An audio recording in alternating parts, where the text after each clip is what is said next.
Hail to Adam AF, the best comics gate show Saturday mornings, Arch City Comics. Great show, topical stuff.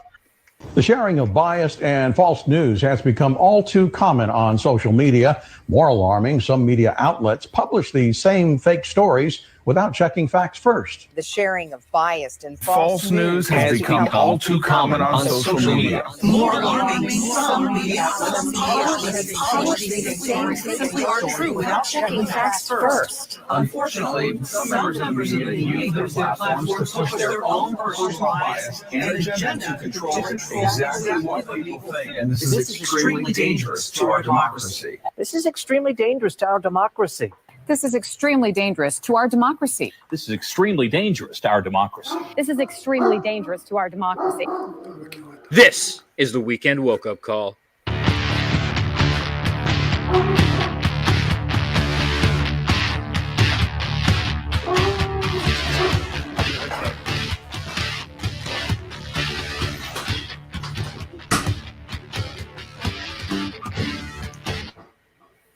Good morning, Comicsgate. Welcome to the Weekend Woke-Up Call. I am your host, Adam AF.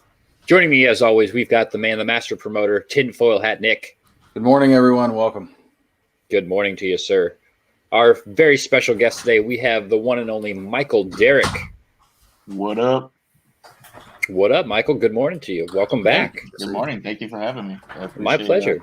Love being here. It's been a long time since you've been here. Yeah, I was thinking about it before we went live. It's like, wow, it's been a really long time since I've been on here. But yeah, good to be back. I definitely missed talking to you, so I'm sure we'll have a lot of fun. Hell yeah, we will. We've also got Mr. Scott Payne, a newcomer to Arch City Comics. What's up, everybody? Morning. Good morning, sir. Good morning. We also have the creative team behind Rockabilly Road Trip, Preston and Jesse. And this is the good Preston, guys. This is not the pest. Pocket pussy? Yeah, that guy. Good morning, guys. How are you doing? What's up? Doing good. What's up? Oh, just another beautiful Saturday. Beautiful Saturday in Comicsgate.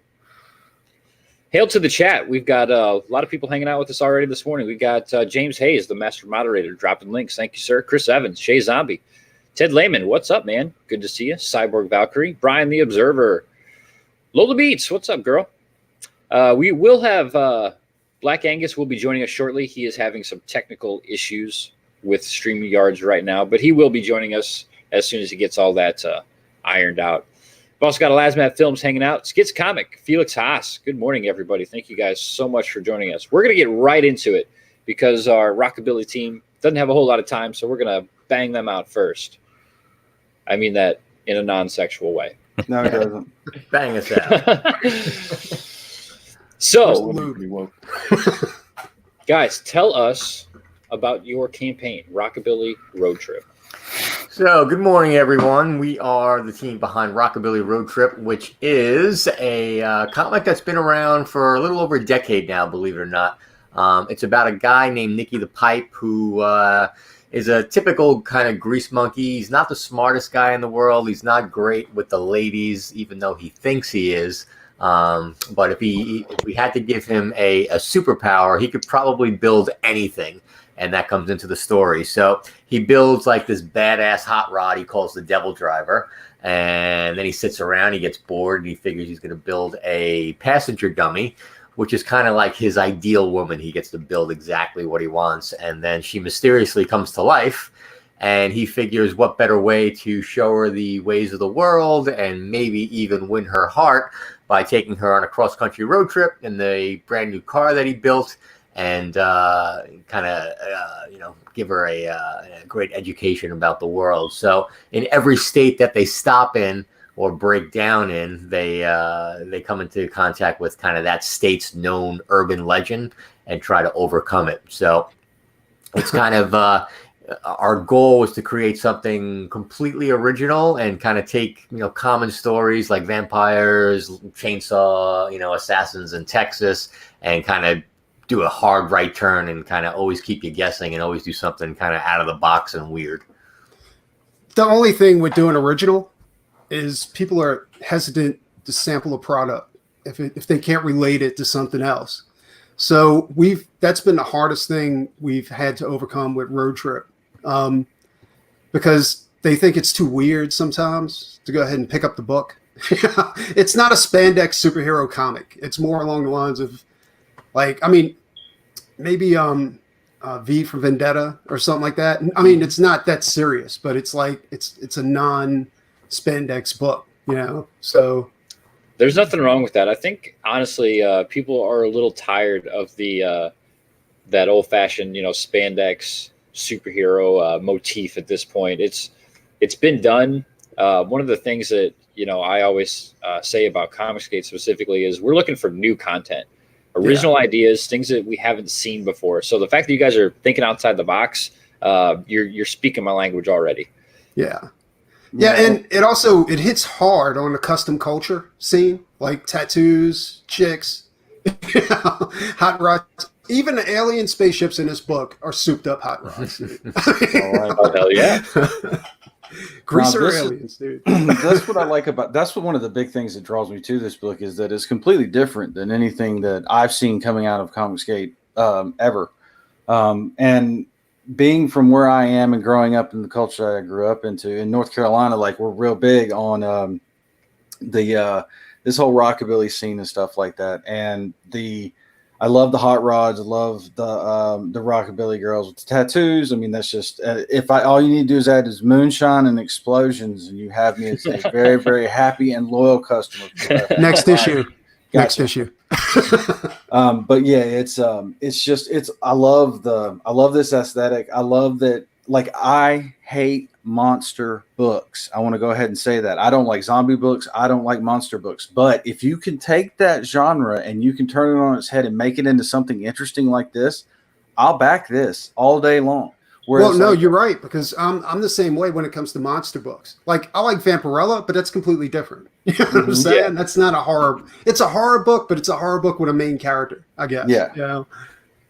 Well, it's like with me, it's like, I used to watch when Elvira did the scary movies on Saturdays and stuff. Like, in the afternoon. Yeah, we would watch those, and but they were always like the extremely cheesy B and C movie, horror movie type stuff. And so that's the kind of horror movies that I grew up on, not the stuff with, and they didn't have a lot of zombie movies in that genre. Thank goodness. It was more stuff that you had to think were like, they took a giant praying mantis and just let him loose or something like that. So that's the kind of monster books and stuff that I get into and dig. But, if you can take some of the mainstream monsters, like there was another one called Head of the Class where they made all the monsters like coaches and teachers, and then they've got the next generation of monsters come up. I love that kind of concept because it's making it into a fun and exciting way. This is the same thing, because if I'm honest, The Walking Dead has killed zombies for me forever. Yes. Because it's been run into the ground so hardcore, but on both the television and in the comics, you really can't go anywhere with that genre for a long. They need to put that up on a shelf and let it rest for a while. Yeah. Well, it's kind of like the vampire thing too. Like the vampire thing ran its course quick. I was just going to say too. Yeah, the vampires they squeezed that lemon for all it was worth. Yeah. And then some. Some people are trying to bring it back though with putting the blood back in the vampires and taking the sparkle out. Oh God, please. We already have a question from the chat from Theron Gale. Hale says, is it going to follow a realistic road trip map itinerary, or are you just going to present the stories out of order based on what states you want to write about?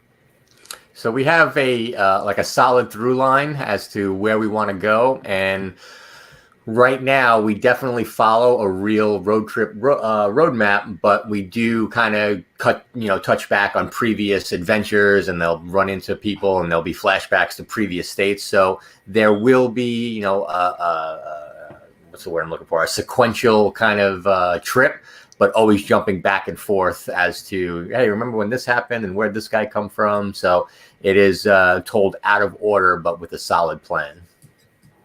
Nice. I like that you have, you've got an actual roadmap, kind of lined out.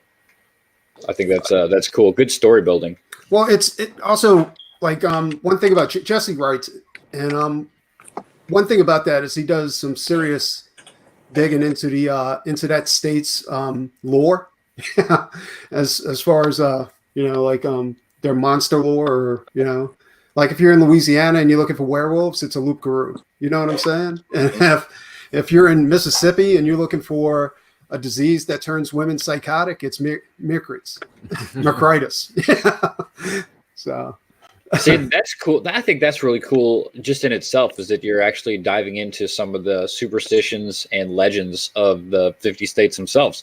Yeah, like New Jersey, the Jersey Devil. Yeah. Sure. And of course, Area 51. Yeah. So you can't leave that out. Yeah. Yes, I mean, we try to, like I said, take a right turn. The book is pretty self-aware. We do a kind of a remake of Plan 9, and it's just like a running comment. In addition to being a badass alien story, it's a running commentary on remakes, and Michael Bay is one of the villains at the end. So yeah, we kind of slam Michael Bay. I love it. As you should. Yes. Dude, you're saying Michael Bay. It's funny because I just was rewatching The Island, which I like. I like that concept, but it sniffs its own farts. Where it's like, we were in 1984. Like, do you remember this? We're doing that. And it's just like, dude, it's obvious. Just calm down. Oh, yeah, remember The Island? Yeah, that's where they had the clones, right? Like, yeah, it's a good one. Yeah, that was pretty cool. It's a little self-indulgent.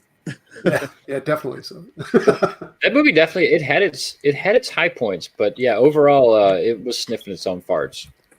Yeah, and the other thing too, this is a 15-year-old film.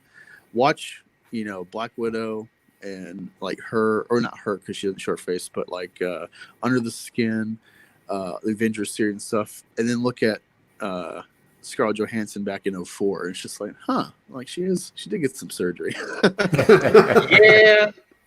Yeah, a little bit. So this is some of the artwork here. You got a really good like cartoony style, which I honestly wasn't expecting because I purchased your variant on The Gods Fear Me by Mike Murphy. Yeah. Great, crazy monster line work. I was not expecting something so. I love monsters, dude. Cartoony though, like out of this book. Yeah. I mean, I'm not knocking on you whatsoever. We were talking in the pre-show. You definitely have that Art Adams kind of feel to what you're doing. Well, this book was completed in late 2018, I think, and it got shelved because there was a political. The height of that SJW politicism was at its peak. It was crazy, and because of the subject matter, because we were doing Mercritis. And it's like a way they used to use. It's a disease they used to describe menopause, like when women went through menopause, and they were like, "Hey, she's got Mercritis, kill her," before she does something stupid. And because of that, and we're not slamming chicks in here, but it comes off like that in the beginning. You know what I'm saying? So the company that was supposed to publish it, and it was a done deal supposedly, but once they read the book in full, they're like, "We can't touch this." So we had to shelve it for a while, because we had other projects we were working on, and then we decided to come back to it. I mean, I didn't want to leave it on a shelf because we have so much work into this, and we have so much time built into like past issues, the movie trailer, all kinds of stuff like that. I mean, we built the car from the book. Yeah, if anyone's contemplating, if this thing's going to go to completion or if they're going to get their books. We've been doing this for a decade. We have theme songs and toy lines and cars and hot rods and movie trailers. We definitely get shit done. Oh, we're completely retarded. We're completely retarded. I love that devotion. I mean, that is exactly what you don't know any better. I love that. That's how you need to be. I mean, you guys have a full-fledged IP that you guys are working on here. Yeah, good shit. So what? We got stirred over about celebrities too on his. Really? Yeah. Can you any stories you can tell, or are they best left nameless? We can mention them. I think we should move on. Something off there. Hey, that's fine. That's fine. We don't, Vinny tells his stories. Vinny Art tells his stories all the time, and he, he likes to change the names around sometimes. And yeah, I love talking shit. It's just efforts of time. Oh yeah, that's true. That's true. So let's see, what are we offering here? Featured perk, the double deal. So what are customers getting for that? The double deal. Okay, the double deal is we took all the past issues, past indie issues that we did in black and white, and we it's 6 issues, so it's like 155 pages for the trade paperback. Now here's the thing: the last issue, the 6th issue, was never produced as a floppy. We decided to add that issue into the trade, and go ahead and just like make it that much more collectible. So with the trade, you get all past 6 issues, and it's all black and white. It's 155 pages, and you also get the brand new full color first issue, for the new series, Rockabilly Road Trip, and that's 22 pages. And that rare 6th issue is one where we go after Michael Bay. So you definitely want that one. Yeah, you definitely want it. Nice, very cool. So then you got just a digital tier, $10. That's super affordable. I'm not a big digital guy, but me neither, man. People are like, you stupid if you don't put a digital tier. So it's like, all right, what up, dude? Digital tiers can be helpful though, because they can help move you past certain. When your campaign gets to a certain number and it won't go past it, like having someone just come in and have like an inexpensive digital tier, just somebody can just drop $10 to get it past that one number, because you'll see it. Like you'll be stuck on one number for like, I don't know, 2 weeks or something like that. Yeah, and then it'll take something like somebody coming in and buying a digital tier just to get things moving again or something like that. So they're good to have in there. Plus, there are people out there who are unlike others who just not only buy digital comics because A, it's the only thing they can afford, and B, they're more of that, I can put it on my e-reader tablet or whatever and just take it with me wherever I want to go. It's good for international backers too, so they don't get buttholed by international shipping. Still get your book and support the campaign without, basically paying $30 for the book and $30 in shipping. Yeah. Plus, there's no overhead. So. Yeah, I mean, you're not losing anything. So what do we add? What is the real deal? So that's the physical copy of the brand new series, the first issue. It's a good jumping on point for anybody that's interested. And you also get a digital copy of the trade. So you get one physical copy with a digital copy. Nice. That's okay. I like how you set your tiers up so far. You're definitely staying on the affordable side, and I kind of making sure that everybody. You know what I'm saying? I mean, hey, that's in Comicsgate. That's super affordable. Yeah. Especially getting that trade paperback in digital, you can get caught up with all the past stories at a really affordable price. That's cool. And it all comes signed except for the digital. I can't sign the digital one. It's crazy. Well, you need to work on that. Be better. Be better.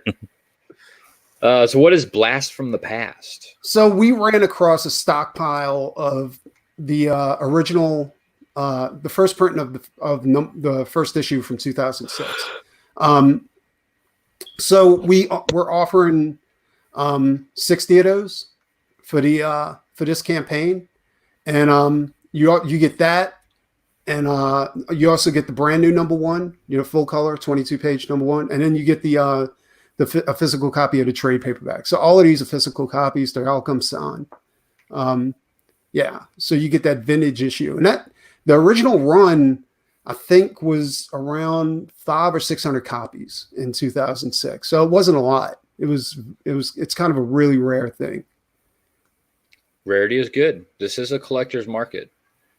I think people on the outside tend to forget that Comicsgate is mainly collectors. I mean, yes, comic book fans, but we are the collectors of these books. We like rarity and stuff like that. And I think that's another reason why digital, it's good. Like I said, it's good to have, but it's not a big seller in the Comicsgate community because we are collectors. We want that physical copy in our hands. It's worth money. It can be worth money in the future. Well, I collect vintage comics, and that's one reason why I don't like digital. It's because there's no collector's value on digital. No. When there was this big wave where everybody can't sell your digital copy. No, and that was the thing. Like when everybody was like, I'm going all digital. I was like, are you retarded? It's crazy. No, I'll never go. I like having digital as a backup. Like Nick said earlier, throw it on your iPad or on your computer and carry it around with you. If if you're going Yeah. on a trip or whatnot. But man, I want that. I want that book. I Yes. want that book. So what do we got here? The Art of the Deal.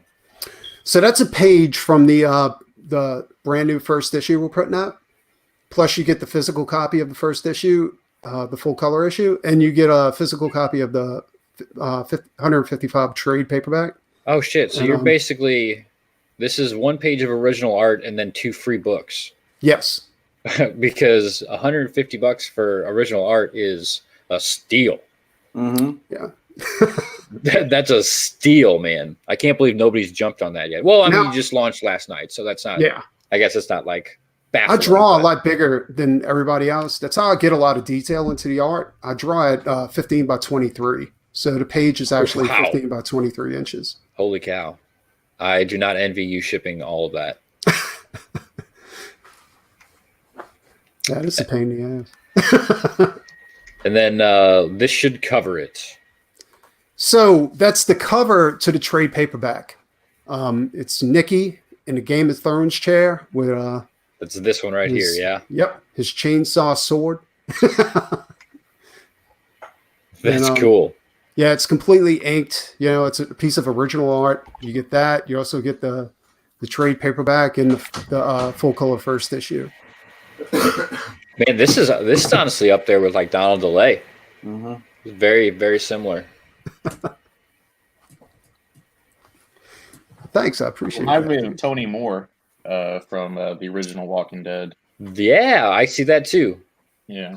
I don't like modern comic art too much. You know, like what Marvel and DC are producing right now. It seems like they don't. I don't know if they're not paying people correctly. No, they're not paying people at all. That's the problem.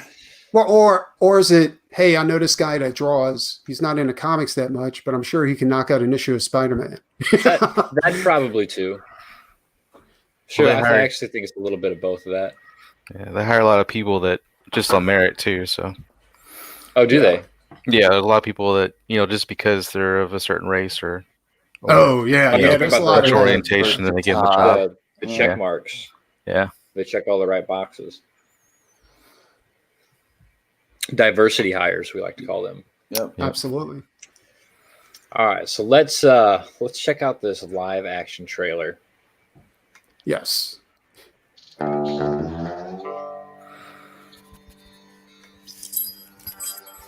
Go bigger. That's oh, it's unavailable.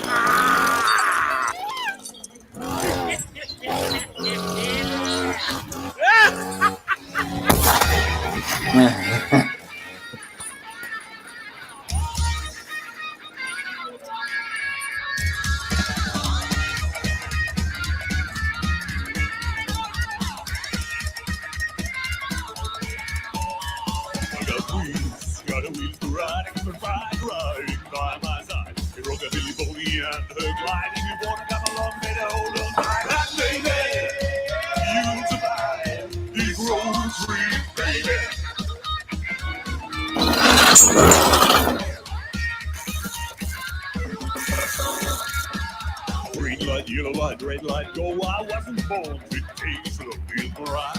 Then I feel my pride. Now it's middle to middle, blows my mind. It's crazy. It's like a your own freak, baby. So crazy. It's like a your own freak, baby.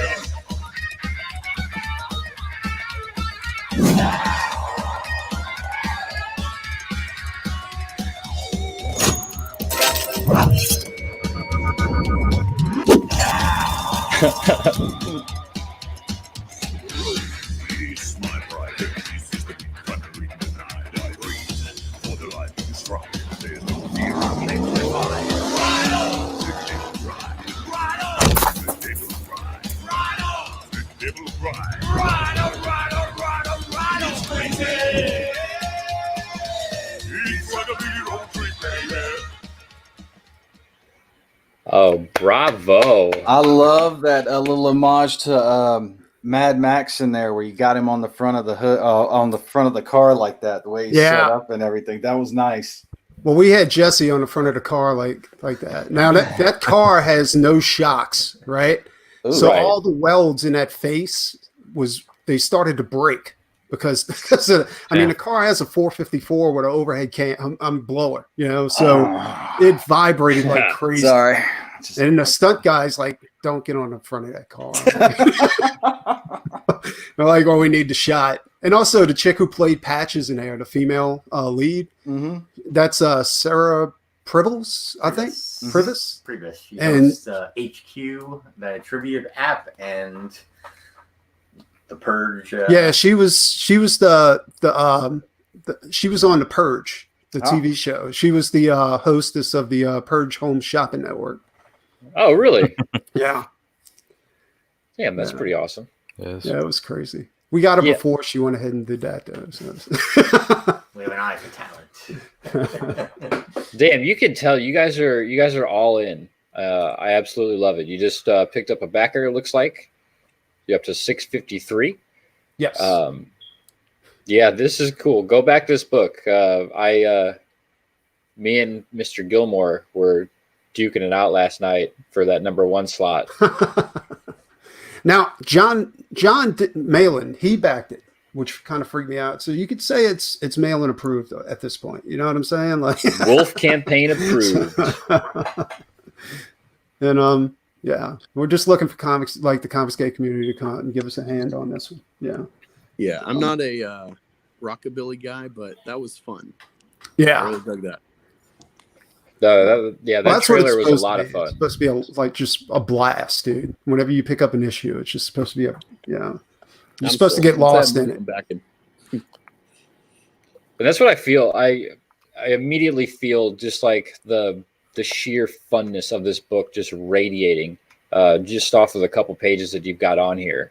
And just your breakdown of the story and everything. This is going to be a fun book that you're going to be talking about for a while. Yeah, it's a blast. I think you guys will dig it. Anybody who backs it will dig it. I'm telling you, it's going to be awesome. Yeah. We're working on a vinyl album for a tier. We got the figures in. I'm gonna post the tier up either today or tomorrow. Today's kind of a full day because I got to do a lot of interviews for it. But probably tomorrow that tier will be up. I mean, it's probably going to be maybe $100 to $150 tier, but you get a vinyl 45 of the Rockabilly Road Trip theme song. With I think we're going to try to get it a picture disc. So, it's going to be pretty badass. Sweet. One side it's going to be the song, the other side it's going to be a karaoke version. So, I like it. Man, you guys are all over this marketing, man. Like I said, you're all in. Yeah. Well, it's too late. We can't turn back. There's no turning back now. No, we went too deep. I don't know. It's good to see that kind of passion behind a project. I mean, you said that you built the car in the. Mm-hmm. If you go all the way at the bottom of the campaign page, you'll see a full, unadulterated view of the car. Yeah. Keep going. My mouse is sticking. My mouse is sticking. Man, you got a lot of art on here. There you go. Yeah. Yeah. Dude, yeah. Now, we did change out the back tires because we wanted those big, thick slicks like they use on the dragsters. Yeah. And that's what's shown in the video. Yeah. Dude, that is cool. So who has this car? The car got wrecked at that last scene when we cut that last scene on one of the takes. It actually spun out. And I don't know if you know anything about dragsters, but slicks, the more you use them, the hotter they get and the stickier they get. Yes, so what happened was when he went to do the spin out, it stuck and it slung the car straight into a ditch. So we're in the process of making some repairs. Oh, man. Yeah. And we got footage of that too. If you go to the Rockabilly Facebook page, Rockabilly Road Trip Facebook page, you'll be able to see it. We got two versions, the overhead view and the view where everybody was yelling, "Oh, fuck, move out of the way." Oh, man. This is Drew, a.k.a. Mr. E. He is the creator behind Captain Love. He said, so it's you and Peter that snagged my #1 spot. He got stuck with #3. I'm going to be on Drew's show later today, too. So, yeah. Nice. Awesome. Drew's a great guy. Yeah, he's real cool. And he's got a lot of know-how, too. I think you guys will hit it off. famously. Guys, I got to head out because I got to bring this guy to the airport. All right. Thank you guys for coming on. Good No, luck. thank with, you, dude. We with the really rest of the appreciate day. it. Yeah. Nick had to step away for a second, but he says that he's going to hit you guys up to come on the Sunday Conversation show. In the near That'd be future. perfect. Yeah, absolutely. Yeah. Any promotion we can get, we'll take. Yeah, we're whores when it comes to that shit. Absolutely, man. That's how you got to be. Like I said, hit that circuit. Absolutely. All right. Well, thanks. I appreciate it. I'll talk to you guys soon. No, my pleasure. Have a great day, guys. You too. Bye.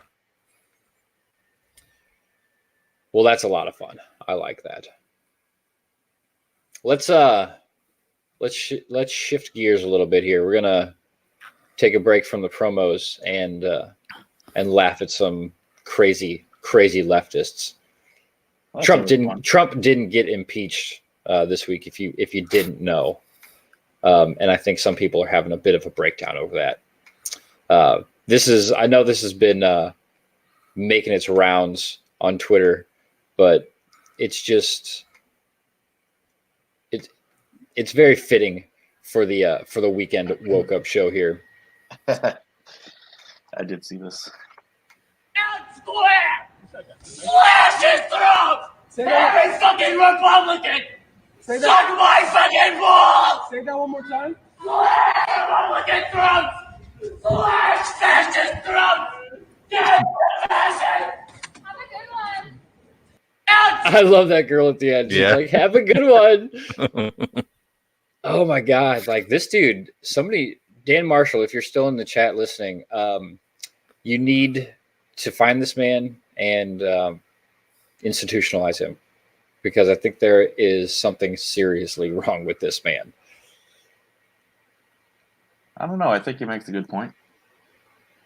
Yeah, slit all Republicans' throats, death to fascists. Oh, is that what he was saying? I didn't understand him. Yeah, I think he's in a heavy metal band.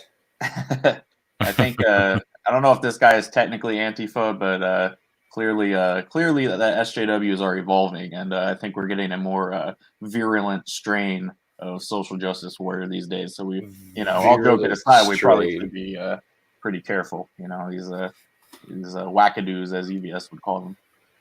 Oh, these are definite wackadoos. But I knew we knew this was coming. I mean, I don't know about you guys, but I knew Trump wasn't actually going to be impeached, and the breakdown from that was going to destroy these fragile people's minds. Yeah, I mean, I don't really follow politics as much lately, but obviously this kind of stuff is unavoidable, and I have a feeling it's going to be, this November is going to be 2016 all over again. I mean, it's going to get pretty crazy. So it might be good for Comicsgate though, because controversy creates cash. So maybe we'll be able to hook some SJWs up to the plow like the good old days, and monetize some of their salty tears. Samir Rizvi. Sorry if I butchered that. Says Kyle Ritter pissed off SJWs on Twitter too with Harley Quinn meme. I missed that. I didn't see that. I saw his meme. I didn't know that he got swarmed for it. I'm not surprised. It was pretty racy, pretty saucy. Well, I'm gonna have to dig that up, I guess then. Oh, Kyle. Oh, Kyle. Kyle's a horn dog. Kyle is a horn dog. Drew says, I know too many guys like that. They are everywhere here. Oh God. That's why I would never move to California. Never, ever. Hell no. This dude would be arrested in Poland on the spot, says Du Situ. Yeah, unfortunately here, no, we just keep our distance, tell them to have a nice day, and hopefully they don't slit our throats in the town square. Did that officially take place in California, or are we just assuming it was California? I think we're just assuming that's in California. But I don't know. I didn't see from any of the posts where. He says it's shit too. Sorry, do shit too. My mistake. Thank you for correcting me. Something else that I seen that really it kind of broke me a little bit on the inside, and it's more of this just crazy far leftist behavior. Was this video of this woman and her, I guess, boyfriend? Oops, not that one. That's the one I just had up. Too many tabs. If it's the one I think you're talking about, yeah, I saw that this morning, and yeah, pretty bad. Yep. Yeah. So this happened in real life. I think it's your white fragility. Hey, man. Put there you go. Right here. Here it is, right here. There you go. Mr. White Man, get these white women and get these white people a hand, man. Keep on coming. Keep on coming. Keep on coming, Mr. White Man. Keep on going. Keep on going, man. Most High in Christ, man. You understand? Now they showing what it means to really salute a prophet and a priest of the Lord.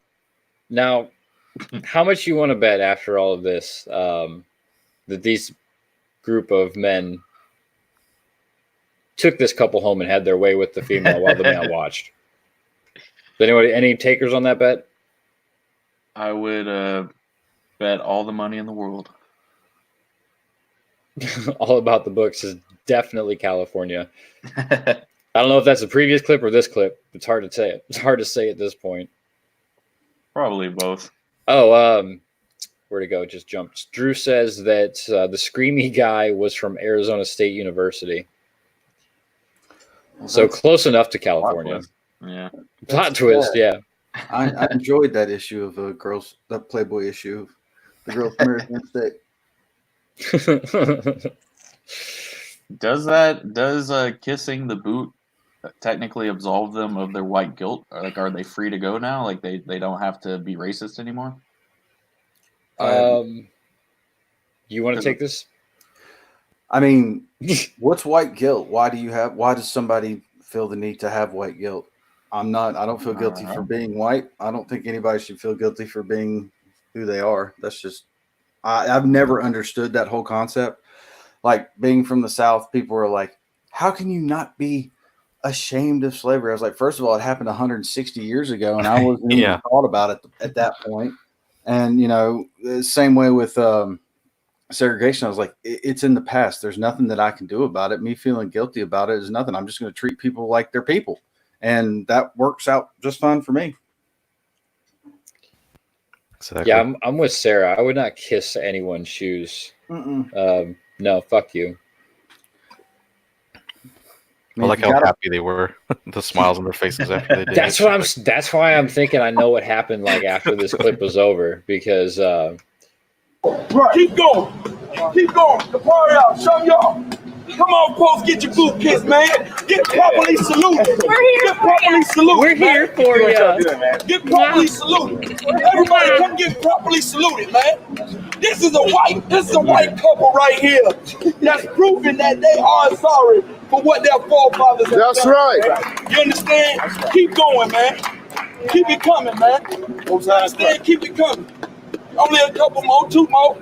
Oh god, this is just so demeaning. Wait a minute, are these the Black Israelite people? Yes, dude, they're a hate group. They're a racist hate group. I mean, for real, they're on the FBI's list and Southern Poverty Law Center's hate group list. Well, that just makes us even better. Oh god. I mean, this is just wow. Okay. Yeah. That's a whole new level of PC culture gone off the skids right there. Drew thinks it's staged. I would probably think so. I mean, I understand that some people Mr. Biggins, he knows what's up. Yeah. That's why I'm thinking after this clip is over, she went home with all of them, and while he watched and licked their boots. Therian Gale says it right there. Fetishes. Somebody's got a foot fetish. I mean, and that's all good. What you do in your bedroom's none of my business, but Not my thing. Oh, hey, welcome back, Shay. It's such a waste of a good woman. I think so too. She's pretty fine. She's like real fine. Look, even Black Daddy says it's fucking sick, plain and simple. Hail, Man, brother. that's just your opinion. But he's black, so his opinion matters more than yours does. He's the Black Pope of CG. He is the Black Pope. Oh God, these people, they just never stop. So let's get back to some comic books. I think the big news from last week was this little book launch that happened. It's actually getting quite a bit of mainstream coverage, and which is very rare for a Comicsgate book. And that's your boy Zach's Expendables Go to Hell with Chuck Dixon and Sly Stallone. Yes. What do you guys think of this? Thoughts? I love need it. your thoughts. I think it's pretty awesome. I think that, it's great that Stallone recognizes the talent within CG and jumped on that and got with Zach and made it all happen, or made it all happen. And I think it's cool too that he was like, well, I can make a movie and do all these crazy things, I guess, but I don't know if the studio's going to let me do all this crazy stuff. So let's go with the graphic novel. And so it also kind of shows, I think, that again, comic books are another way of telling big, bold stories, and you don't have to spend a ton of money making a movie or whatever. to do it. Exactly. You don't have to worry about that movie budget. You have an unlimited special effects budget with comic books. Exactly. Yeah, and apparently that was specifically why Stallone wanted to make this a comic, because Expendables Go to Hell was already an idea he'd had, and then it just makes sense to make it a comic book. I feel like this has been Zach's master plan all along, because he's always talked about and like hinted at doing licensed stuff. Like he always said that like one day Marvel and DC characters are going to enter the public domain, which I don't believe for a second, but he's always said he would pick them up if that came to be. But this is definitely a great start as far as Splato Comics doing some licensing, and it's just a perfect fit, and it's just awesome to see, and definitely a big win for everybody involved. Don't worry, Mr. Biggins. I'm very protected when I go on the Bleeding Cool's website. Very, very protected. I wrap it twice. No pop-ups. Interesting. Yeah, like I said, I'm very protected. Has anybody actually read this like article all the way through? Because I'd be interested to see how Rich Johnston spins this victory. Well, let's take a look, shall we? So, in recent days, Richard Meyer has launched an Indiegogo campaign for a new graphic novel with the Expendables license, Expendables Go to Hell. The graphic novel is to be written by Bane co-creator Chuck Dixon, who wrote previous Expendables comics when Dynamite owned the license, and will be co-written by Expendables star and producer Sylvester Stallone. The comic will be drawn by fellow Bane co-creator Graham Nolan, as well as Butch. I can't ever say his last name. Guys, thank you. I always just want to say Juice. Butch Juice, Jason Johnson, Kelsey Shannon, and more. In 3 days, the campaign has already raised over $80,000. Actually, it's a lot higher than that already. This is from the 6th. What is today? 8th? Yep. Yeah, it's way over that. Above its $10,000 goal, the graphic novel sees the cast of the movies waking up in hell and dealing with the armies from across history. It includes the main characters from the Expendables movies, but seemingly only has facial likenesses for Sylvester Stallone's character, Barney Ross. Stallone's official Instagram account posted the following. Now, hold on a second. Before we get too far. Sly is not writing the book. He plotted the book. It's his idea, but Dixon and Meyer are the ones that are actually writing the book. So already Johnson is wrong, which big surprise, right? says Bleeding Cool understands that Dynamite Entertainment let the Expendables license lapse, is not involved in this publication, and the graphic novel will be published by a new publisher formed by Chuck Dixon and Richard Meyer, dubbed Destination Comics, and that future comics involving Sly Stallone will see publication there. I have been told that they already have a digital distribution via Amazon's Comixology and Kindle services. Now, where did he get that information from? Have any of you heard that? He just pulled it out of his ass. Yeah, because it says I have been told. I mean, that's like me saying, okay, cool. You know, the next I don't know, the next big movie that makes a bunch of money has EVS in it just because I want it to. You know, that's basically what he's saying there. It's hearsay. There's no citation. He did my sources at Amazon. Nothing like that. He even goes on to say, as for the direct market, I am told, again, that Destination Comics will be entering an arrangement with an existing publisher, just as Image Comics once did with Malibu, to establish themselves a place in Diamond Preview's catalog. Again, hearsay. I've never heard any of that. You figure, I like to think that I'm a little bit more connected to the Comicsgate community than Rich Johnson is. No, then it says update after publication. Meyer contacted Bleeding Cool to say, I have not had any discussions with any other companies to do a Malibu Image type of publishing deal, nor has the deal of that type been offered to me by anyone. So, Rich wrote this before he went and did any kind of research. So, wow. It's Rich Johnson. You have to take this for what it's worth. I mean, this is the man who, on a live stream, says that he doesn't pay attention to comments from chats, criticism, or anything like that because he can't handle it and it makes him sad. So, it's Rich Johnson being Rich Johnson. I mean, the dude will lie 6 ways from Sunday just to spin something to make his point. And also, one thing, Sly Stallone is writing some of this.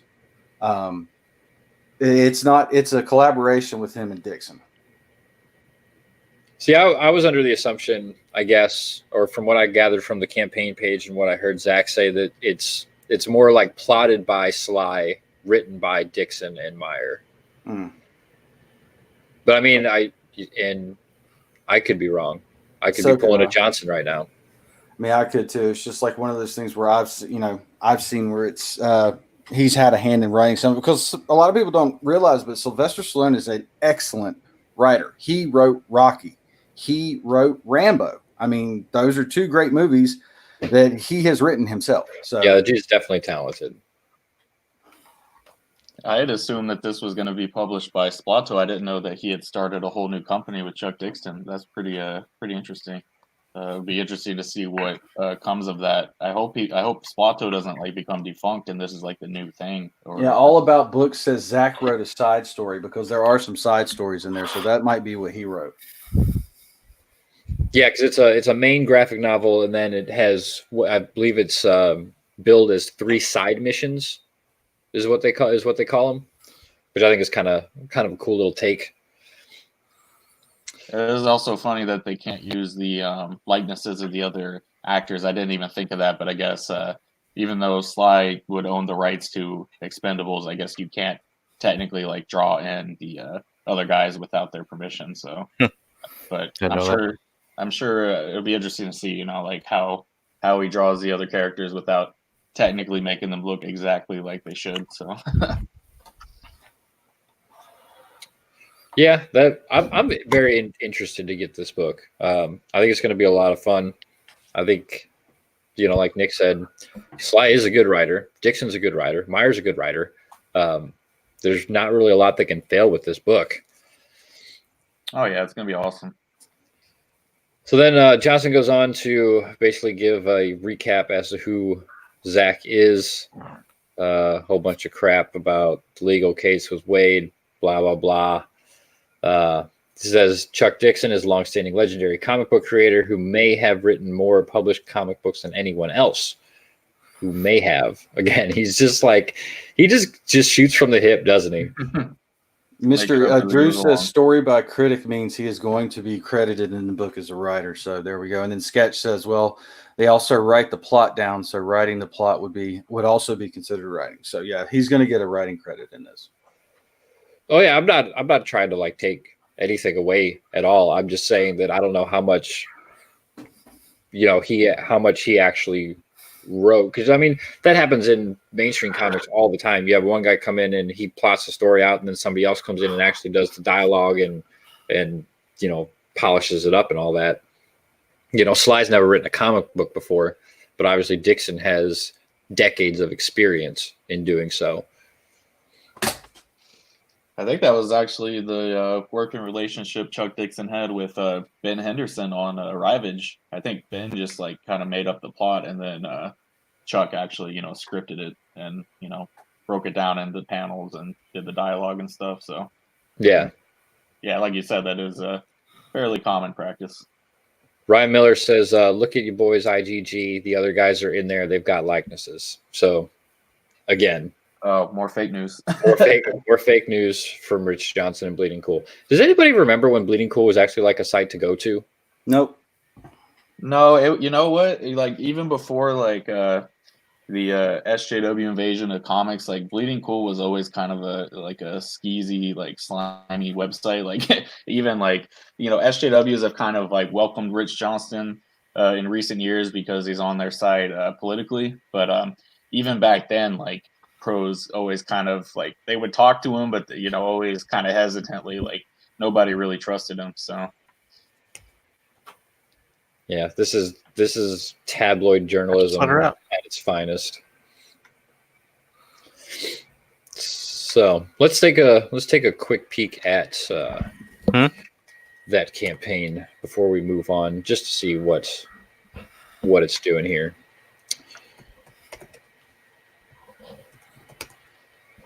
Da, da, da, da.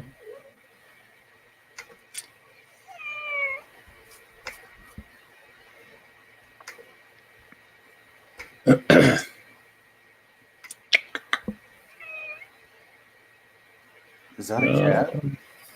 Yeah, for some reason my cat's like right up in my face right now. I don't know what he wants. Oh shit! It's about to break the $100,000 mark. Oh, nice. 98,732. That's crazy. 1,165 backers. So yeah, let's look at some faces here. No, that's definitely Jason Statham. Yeah, I was about to say that looks exactly like Jason Statham. Yeah, so definitely more fake news from Rich. Yeah. Go figure. And that's definitely Dolph Lundgren on the second panel. Mm-hmm. Yeah, he is just just fabricate. The man. I give him shit all the time on Twitter. It's like, you need an editor. You need somebody to wrangle you in, because most of his articles are just filled with typos and run-on sentences, and it gives me a headache to fucking read. And he just publishes whatever the hell he wants. Like, he has this. I mean, Bleeding Cool is a pretty decent sized forum. Yeah. That he just neglects and abuses. I mean, it really is. Like, I think it's kind of a one-man operation. I think technically he has some people on like his writing staff, but I don't know. I think it's pretty much just all from his sick and twisted mind. Yep. I believe that's to be true. All right, so let's take a look at some other awesome CG campaigns by some awesome creators that are sitting with us right here today. What's first on the list? Chaotic Flux. Scott, my man. What's up? Dude, I loved issue 1. Thank you. Thought it was absolutely stunning. Great artwork, great story. I don't know if you watched my review video of it, but my only complaint was that you almost over dialogued a little bit. But I know you had I know you've been working on this story for so long, so I understand as a writer myself that it builds and builds and builds, and you want to get it all out there. Well, I was harping up I mean, I guess kind of a tough time trying to find a balance between, not putting in too much, but at the same time getting in enough world building and backstory. So I suppose I could have dialed back a bit, but I was happy with it enough to, I thought it was pretty good. But I Oh don't man, know. it was. I I'm get what not, you're saying. like I I get said, what you're I'm saying. not. I was completely happy with the book. Like I Yeah. said, that's like my nitpick. Like Yeah. if I had to like find something that I didn't like about the book, is Yeah. it was a little heavy on the dialogue. Yeah, And not there's even just some not even the stuff I had to entire get in there. book, just little parts here and there. Right. If I could just jump in real quick before y'all start talking about the book, I always use chaotic flux as the example of whenever like a campaign is getting fulfilled and people start posting pictures of their comics, on Twitter and stuff, and people start getting their copies, and then you immediately have regret that you missed out. Yes. that was the case for me in Chaotic Flux. Like I really. That was one of the books that I wanted to get, but I just unfortunately missed out on. And seeing people post their copies was like, damn it. So I actually did buy issue 1 off of the website Sharp Edge, I believe is what it's Sharp called. Edge Comics. Yeah. Yeah. So appreciate that. Man. Yeah, man. And so I definitely want to back this second issue for sure. So awesome. And there's also the ability to get the first issue as an add-on when you're checking out for this campaign as well. So what did you're the first one you did? Oh, you got a flexible goal on this one too. What did you end up bringing in on that first issue? It was 4,000, lower 4,500. I think it was like $4,501. Okay. Yeah. So I mean, you did pretty damn good. Yeah, it still did pretty good. I was pretty happy with that one, and I kind of point that one to not hitting the total goal because I had found CG halfway through the campaign. Mm-hmm. Before that, I was just kind of trying to get people to notice it on Facebook and Instagram and all that stuff. But as soon as I jumped in the CG crowd and showing my part of trying to be part of the community and support others and all this, and others came and helped out and loved the book and like Nick and you guys and really started to appreciate what it was and jump in there with it, and I'm really thankful for that. And there's we built a lot of fans over this last year for sure, both in CG but also doing conventions, and so it's going pretty good. Yeah, because you got the book into actual comic shops, didn't you? Yeah, there's some shops in my area that I'm in. That's the dream, man. Mm-hmm. Yeah, Scott is like a hustler, man. Like, yeah, you always see him posting on Twitter stuff like, selling his books at conventions. And, if you haven't checked out the website for Sharp Edge Comics, it looks like $1 million.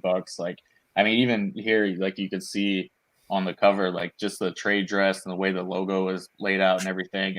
It looks so professional. It's like, I don't know. I'm just, do you do that yourself, Scott, or do you have someone? Does your letter like put the trade dress together for the cover?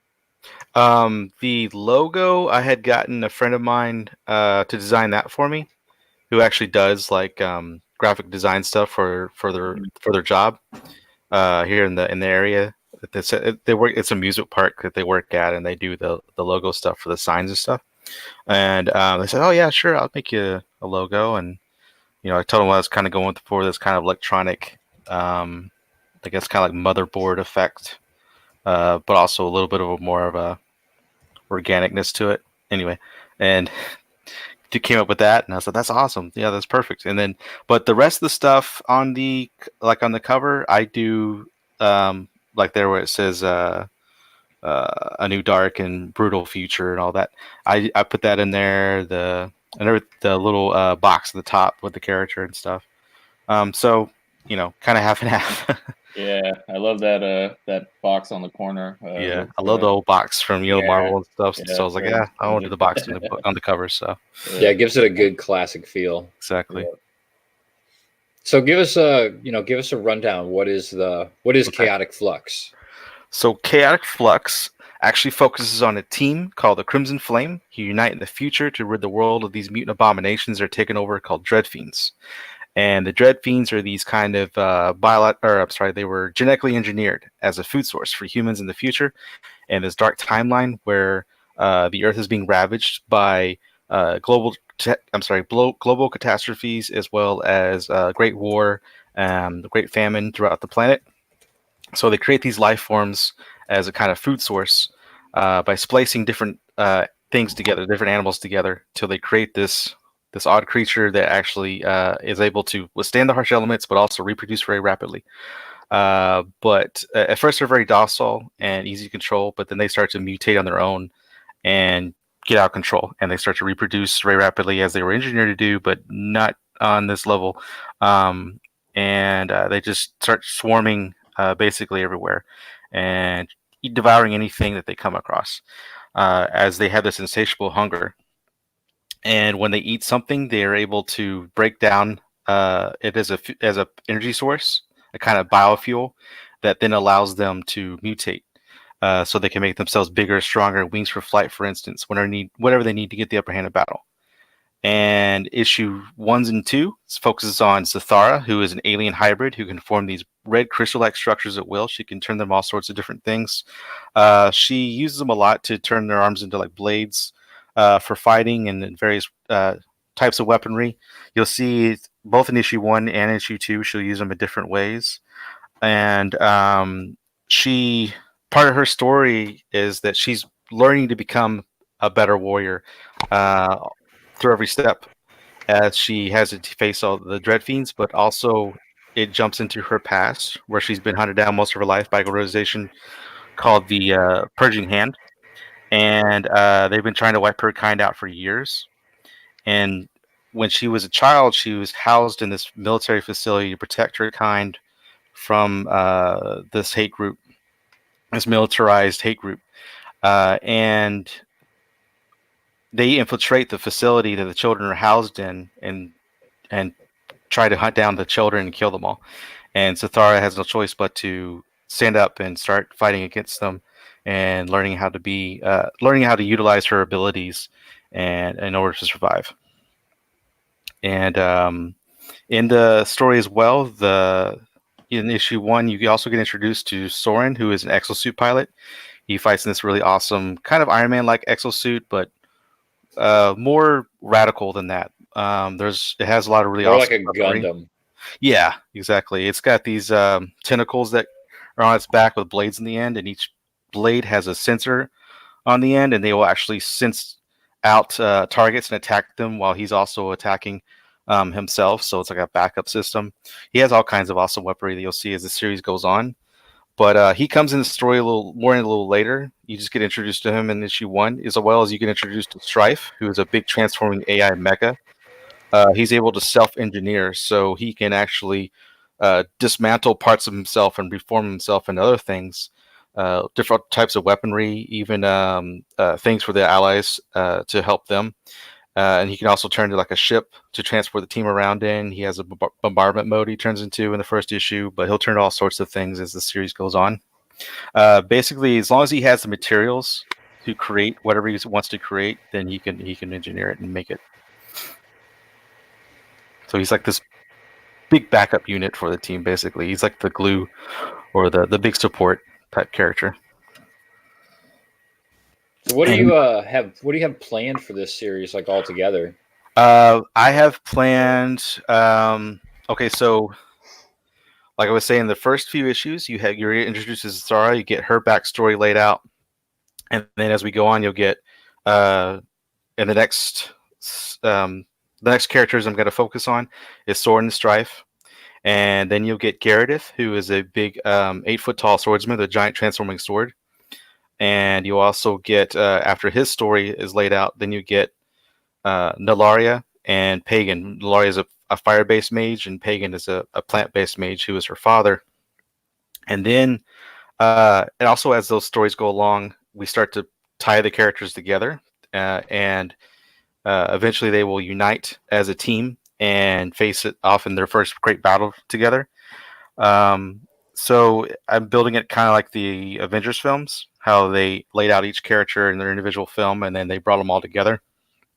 I just like doing that as far as getting the characters really fleshed out, getting you really invested in them, and then seeing how they having to deal with each other and work together and getting over differences and that sort of thing. But also learning how to work as a team. There's working out strategies to overcome these great elements that they're having to face. There's also Malakar who comes into it a little later. He is a dark entity made up of the hatred of mankind. His existence is fueled by the dark thoughts of man, and he hates his own existence, and he wants to wipe out the human race because he believes that's the only way that he can cease to exist.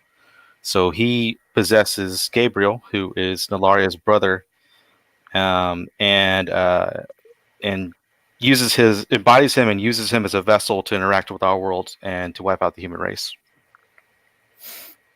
So yeah, a lot of stuff going on in the book. There's a lot of big battles coming. There's a lot of big moments. There's a deep love story between Soren and Nilaria that comes into it later. They actually have a past together, and as the story develops in the present, they kind of rekindle that love for one another eventually. But also dealing with all these dark things going on around them. All these, the world's basically trying to end, and they're trying to stop it. They're humanity's last hope. That's really cool. Badass. Yeah. Like I said before, you can tell you've been stewing over this story for a long time. You've got a lot of story elements worked out in your mind. Rod 10 Glory, he actually brings up a good point that I was going to bring up. Beat me to it, asshole. He says, "Hey, Scott, I'd recommend getting your best artwork much closer to the top of the campaign page. A lot of chaos and text happening up at the top." Yeah, he brings up a good point. When people are going through these pages, you do want to get your artwork as close to the top as possible because people don't tend to scroll very far down the page.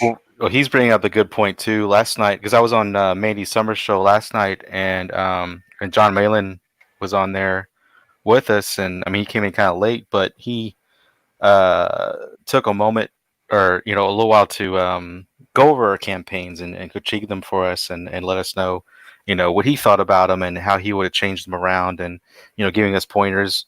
And that was a big one for him, but exactly the same thing as have less blah blah blah at the top and more show. And since that show went on till like after midnight last night, and I knew I had this show, so I was like, okay, well, I gotta get some sleep. I want to tweak the campaign page, but I gotta get some sleep and get up into this show. So after this show, I have plans to sit down and tweak the campaign for sure. Cool. Tweak the page. Yeah, because I appreciate that. I appreciate that to Glory there. Yeah, I recommend that to anybody running a Indiegogo. Is definitely don't be afraid to edit it as you go along because you'll get a lot of great suggestions and a lot of ways to tweak your campaign page to optimize it, to make it look as good as possible. So, yeah, 100%. Yep, I would keep the continuing the journey and then just get right into some of that artwork. Yeah. Well, he was even saying like, get rid of the banners. The banners are useless. I was like, okay. Yeah, Malin's he's a KISS method kind of guy. Keep it simple, stupid. Your boy Zach's the same way. Get the artwork, give a synopsis, get your tiers, boom, sell the book. Rot said in the chat, backers, you got about 10 seconds of their attention before they say yay or nay. Right. So you definitely want to make the most of that 10 seconds. So let's see here. What you offering for featured perk? You got the deluxe package for $25. What's that include? So you get the PDF, you get a signed copy of issue 2, and you also get 2 trading cards. They're character trading cards. I did 2 the last campaign. Planning to do a whole series of trading cards with each campaign. Each one you'll get 2 different characters featured, and you also get an art print in that one of the cover art for issue 2. Awesome. Yeah, I backed the metallic tier of the first campaign, so I got the metallic issue 1, the metallic prints, the metallic cards. Phenomenal stuff. I loved it. I loved how it all turned out. So you got a real cheap PDF, $5, huh? Yeah. Like I said before, like it's it's no overhead, so just Yeah. go $5 and it works pretty well. So then you got just the regular old book for $10, not signed. Not signed, yeah. Okay, and then you got the autograph for $5 more. I got you. Yeah, there you go, metallic cover. That's where I'm at. Yeah, Give me that metallic you cover. see the cover there on the left. I can't wait to see that, and I think it's gonna look awesome in metallic. Yeah, I agree. That's gonna look real good, especially with that halo effect with the sunlight behind her and everything. Like Yeah. Because when I first saw it, I was afraid it was going to wash it out a little bit, but it didn't. It pulled itself off well, and I think with that metallic cover, it's going to look just like the bee's knees. That's going to be awesome. So then you can get the metallic cover autograph for $25. This is me. This one here, metallic deluxe package. What y'all get here? Metallic everything. So, well, besides PDF, but you get the signed cover metallic edition. You also get metallic trading cards, so metallic versions of the trading cards that I'm doing of the two characters, and then you get a metallic art print. But that art print isn't going to be the cover. That's going to be a different one. I like doing different art prints for each package. So I haven't decided what the art is yet on that. The pages are still getting done, and some of the art. So I'm just waiting to decide on which one I'm going to choose, for that one. So, but should be pretty soon that I'll reveal what that one is, because the art's getting pretty close to being done in the book. Yeah, the one from the first campaign was like the panel of them, like of the whole group together. If I'm remembering correctly. Yeah, that's right. And that turned out great. Yeah, hanging on my wall. It really did. Yeah, it really did. Like I said, I was very pleased with the print, the book, the trading cards. It all turned out just astounding. So then you got both covers autograph. Oh, so the signed book and then the signed metallic book. Okay. And what's the collector's package? So that one you get everything already mentioned. So the PDF, both signed of the metallic and non-metallic books, both metallic, non-metallic trading cards, and then both of the art prints. Oh, cool. So yeah, that is the deluxe package. Well, I guess All Out Chaos would be the deluxe package. Well, yeah, I guess you could say that. I guess you could say top tier deluxe package. But yeah, so you get everything I just mentioned plus the T-shirt with the cover art on it. Yeah, nice. Cool campaign shirt. I do like. So you said that looking at the graphic on the side here, that's not the final version. Oh no, that it's going to be. I mean, that's just a mock-up. That's not actual. The actual okay, T-shirt. I haven't but made that is the design that's going to be on there. there. That is what's going to be. Yeah. Okay. All right. I didn't know if you were working on a different T-shirt design or if it was going to be the cover. So yeah, it is going to be a cover. And regardless, I'm doing the same thing with this book. Whether or not the campaign gets fully funded, I'm still going to print everything and ship it out to everyone who has backed the book. Awesome. So guaranteed, if you back this book, you're going to get your product. And I can say with confidence that he is a man of his word, because I've got issue 1. It's staring at me right here. Well, awesome, man. Yeah, these that's what I like about when Scott does his campaigns. It's if you back it, you get it regardless. And I have the first issue as well. I got the metallic cover in the first issue, and this one I'm doing the metallic deluxe, and I got everything coming. So I'm really, really looking forward to it. Plus, I did a review. This was like the first book I ever did a comic book review on, and one of the big things, other than the art being great and the color and everything like that, was this book. The first issue did exactly what a first issue was supposed to do, in the fact that I wanted that second issue in my hand at that very second, so I could keep going with the story, because it was just that good and that engrossing and everything. So if you missed the first issue, You can still get it as either an add-on after you check out of this, or you can go to sharpimage.com and buy it off Sharp Edge, I'm sorry, .com and buy it off the website there. It's a great read. It's very, very good. And just go back to this book. Everybody's going to enjoy it. I promise you that. This book is this quality stuff coming out of this guy. So definitely gives my seal of approval. Yeah, if I can say a few things, looking at this campaign, the art really pops to me. I'm getting three things with the kaiju, the monsters, what have you. A Pacific Rim feel, especially with like these things have multiple eye sets. It's really cool. The art feels very, it's a totally different kind of comic. The Boys, it has this kind of raw grittiness to it that I like, and I'm also feeling just stylistically something about this. Maybe it's the tech or whatever, or the suits, but Edge of Tomorrow. So Interesting. I like what you're bringing here. It's it feels thank you unique.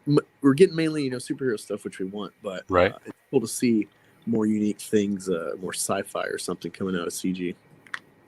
Yeah, I that's one of the things with this series. I really wanted something that felt familiar, but at the same time felt different and very bold. I mean, the main influences are X-Men: Age of Apocalypse, Battle Chasers, Game of Thrones, and Resident Evil. But and all those are pretty, crazy, radical stories. But I wanted to create something that incorporates all of that together: sci-fi, fantasy, horror, action, adventure, and crazy high-end action. But I haven't heard those comparisons before, the ones that you mentioned, and you're right, that's very interesting. The kaiju, and I never thought of that before. World of Tomorrow or Edge of Tomorrow. But yeah, it's just I've been building this comic for 20 years, slowly in my head, building the ideas and putting all the pieces together. And like I said, I want to mix all these elements together, but it's taken a long time to get all of it to fit just right, so it feels not disjointed and out of place, and so it all makes sense. Like it all connects just properly. And one day I finally got it right, and I was like, okay, well, I'm ready to write it now, and sat down, started writing it. Well, first I had to prove I could write a script, which I did, and I was like, okay, let's keep going, and hired an artist, and here we are.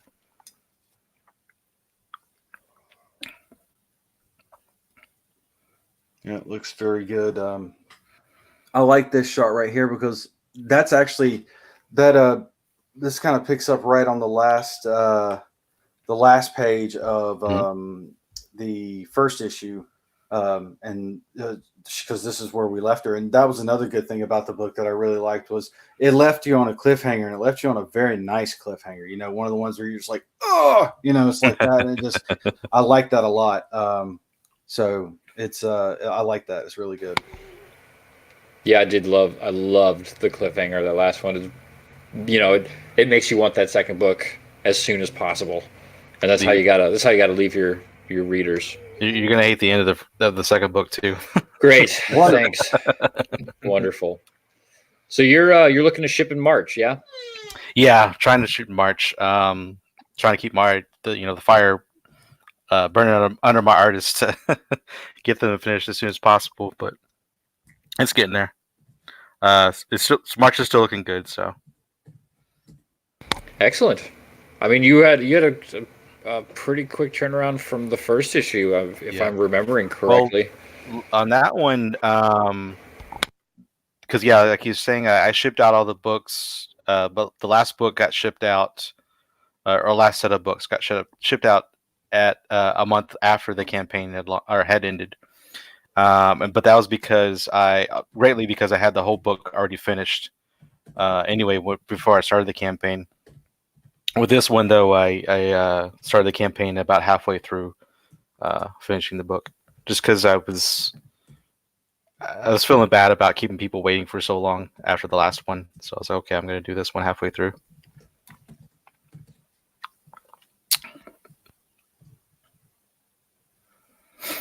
Cool. That's awesome. Because a lot of people kept asking me, like, when's the next one? Like, it's coming.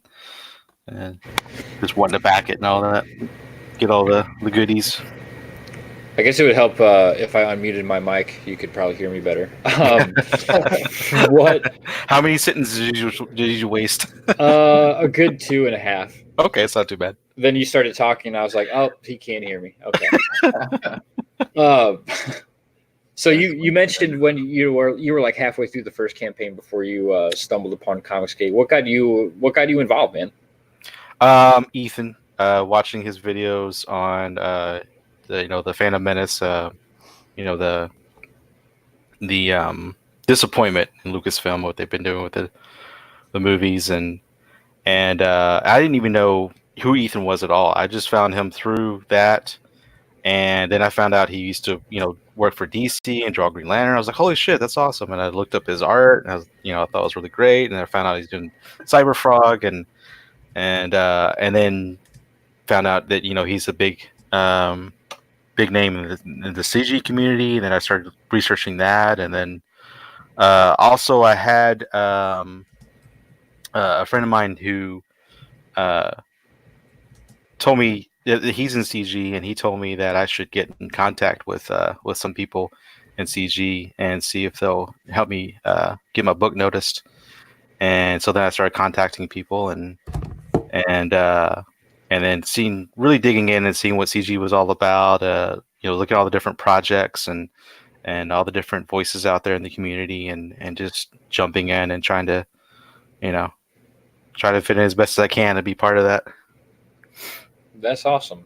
Yeah. I mean, honestly, one of the best things that you can do, trying to expand your own audience is by helping other projects. Retweeting as many other projects. Yeah, which I do that as a you lot. can. Yeah. Obviously, I'm one of those, and I know there's some people that will argue against this, but I will only promote and retweet projects that I believe in. I'm not one of those that like, oh, you're CG, okay, you can you get endless retweets. Now, I mean, if I'm going to endorse something, that means something to me. So, like I said, find those projects that you believe in. Try to do your best to help them out, because it just comes right back around. Everybody is all about helping each other out. And I know I'm going to piss Mr. Biggins off by saying this community, damn it. Why does that piss him off? He doesn't believe it. That CG is a community. Huh. He says community is an SJW word. Oh. So it's soy based. What are we, a bunch of communists? Goddamn commies in their communities. We're the comic commies. We have a comic commie. His name's Commie Mark. Oh yeah. Yeah, he's a weirdo, but he's a commie. He's a fun commie. Let's see what else we got up here. Michael Derrick, how are you doing, sir? Doing good. How are you? I'm wonderful. Love Deductibles. Thank you. Really intrigued to see what you bring to the table with Grayscale. Yes. Yep, this is my new project. My, like you said, last year I successfully ran the campaign for the Abductables, and got that out on time. Mr. Biggins, You get soy Biggins. But so this time around, I wanted to do something different. I wanted to do a superhero book, and this is what I came up with: Grayscale. Welcome to Glitter City. It's about a trash-talking vigilante who controls the power of karma. So it's we can get into it as much as you want, but yeah, that's kind of the elevator pitch: is he can control karma, and karma's a bitch, and he's the bastard. So. I do love that tagline. That's pretty great. And so your artist on this is the same artist from Dusty Tortillas, right? PK? Yes. Yeah. Yep. And it's funny because I didn't even know that when we started, because he had reached out to me while Abductables was going on to collaborate. So we were kind of he was kind of waiting on me to get through with Abductables so we can start working on a project together. And I think for Dusty Tortillas, I think their original artist, something fell through with that. So I hadn't realized that PK was actually the guy that they got to bring on for the campaign relaunch. So just another case of Comicsgate being a community, Mr. Biggins, and looking out for each other and giving each other work. So, but yeah, so he's definitely got his CG pedigree going for him because now he's got 2 Comicsgate books under his belt. So yeah, and as you can see, great art style. Yeah, and I've had the distinct pleasure of reading Dusty Tortillas, and PK knocks it out. Him and Michael Beacon on colors, just a really good team.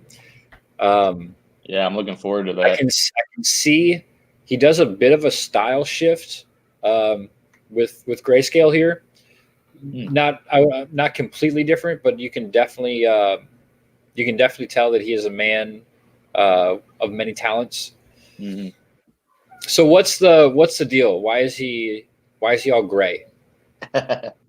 Well, I thought it'd be weird if he was running around in a colorful outfit when his name's Grayscale. But I think I kind of wanted karma to be used as a super power for a while now. It was just a matter of I thought that would be a cool power for a character to have.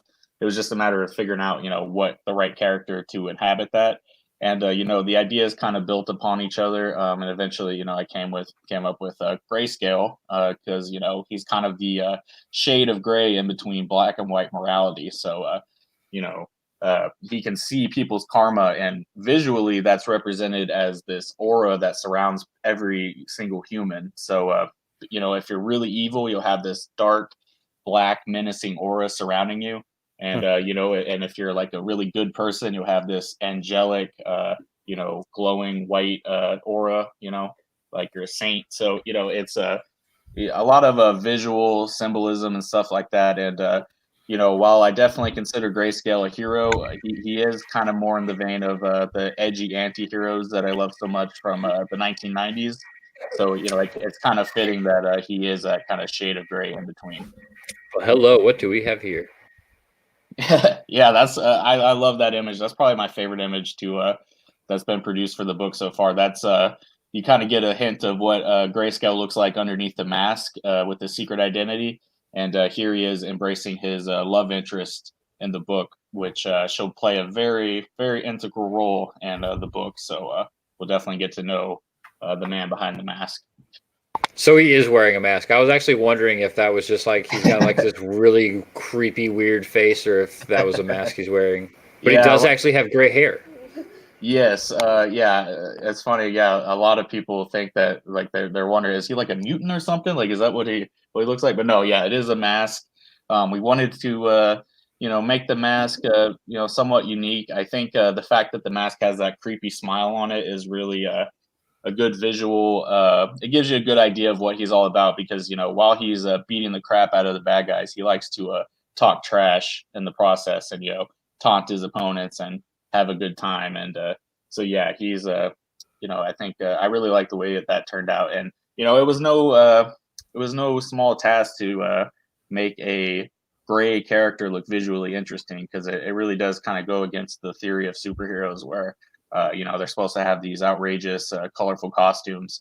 But, I think the fact that he is, contrasted with the colorful villains of Glitter City, I think it makes for a very nice visual contrast. So, the fact, even though he's like a monochrome, gray hero, he actually does stand out from the bunch just due to the fact that everything else is so colorful. So that's kind of what I was thinking. I think if he had any kind of colorful outfit, he would just kind of blend in with everything else.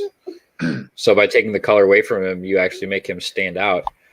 Yeah, exactly. And it's fitting that the city that he operates out of, Glitter City, it's this colorful, vibrant casino town that's based heavily on Las Vegas, but with a lot of unique elements to it. So, it's Glitter City, as the name might suggest, is all about the glitz and glamour and the lights and all that stuff. So yeah, he really does stand out, and it's I think, and shout out to our colorist Eugene Bativu. He, as you can see there with that opening page with the city, I mean, he just knocks it out of the park with his color work.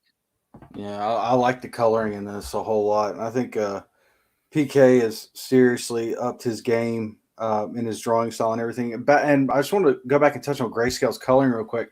I also like it that he's like that because to me it seems like he is a character since he can see the aura and everything. He sees everything pretty much in black and white as far as good and bad.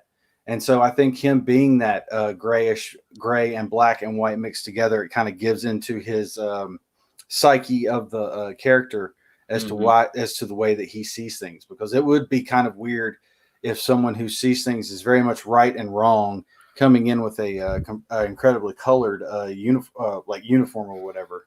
Yeah, exactly. With the black and white, it makes things a whole lot more like what you're getting into when he walks in the door. Yeah, definitely. And it's no, it doesn't absorb colors. It's I mean, I don't really know the science behind how a suit might absorb colors or not, but yeah, it's it is meant to be gray. That is an intentional choice on his part. And yeah, the fun thing about having karma as a superpower is there's so many ways that it can be utilized, and that's one of the things about this first book is really like getting into what it actually means to use karma, both to see people's karma and in some cases manipulate their karma to his advantage. So it'll be a lot of fun to watch him use it on various bad guys who are going to get what they have coming to them. So. Right, Kitty, hail sister. What am I looking at? My Hero Academia Eraserhead's older brother. This is Grayscale by Michael Derrick. Yeah, I got that reference. I don't know if anybody, any other weebs in the house, but yeah, Eraserhead has the scarf. So yeah, we got, he's got the trademark tattered scarf. I think it looks pretty cool. Not some people thought it was a cape, but no, it's kind of a. I think it gives him kind of a cool, unique look. I was going to say, interesting choice there. Mr. Biggins says, already back this. Michael Derrick, are you a native Texan? Yes, sir. Born and raised. I grew up. You guys can just smell each other out. It's weird.